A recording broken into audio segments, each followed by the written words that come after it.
இருக்குன்னா சொல்லுங்க. Everybody wants to know.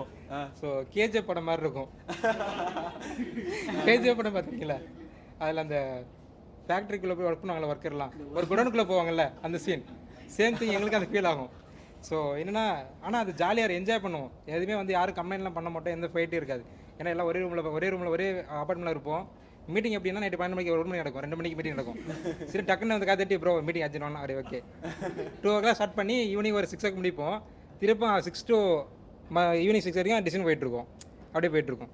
So most of time அப்படி தான் போயிட்டுருக்கோம். நோ டைமிங், நோ எதுவுமே கன்சிடர் பண்ண மாட்டோம். நாங்கள் வந்து எங்களை பற்றி கன்சிடர் பண்ண தெரியாது. அப்படியே ஒர்க்கில் அப்படியே டீப்பாக ஆழமாக போயிடுவோம். எல்லோரும் அப்படியே இருந்தோம். ப்ளஸ் என்னோட பர்சனல் ஆப்ரேஷன் அப்படின்னா டிசைன் 50%னா ஆப்ரேஷன் 50%. நான் ரெண்டுத்தையும் இன்வால்வாக தான் இருப்பேன். ஸோ எனக்கு வந்து ஃபஸ்ட்டு வந்த பர்சனில் ஃபஸ்ட்டு சரத்தை இன்வால்வ் கொடுத்தாப்புல. சரத்து கொடுத்த அப்புறம் நான் வந்து ஃபஸ்ட்டு மாட்டு ஃபஸ்ட்டு இன்ட்ரோ ஆப்ரேஷன் அவர் குருவாக இது பண்ணார். அப்புறம் சாலமன், சலாதன், அருண், அந்த 4 பேர், ஜவஹர்.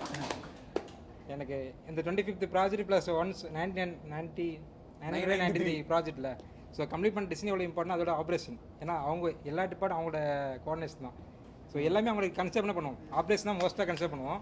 அதை கன்சிடர் பண்ணி அதை சக்ஸஸாக முடிச்சது. ஸோ இந்த இம்பாக்ட் கிரியேட் ஆச்சுல்ல.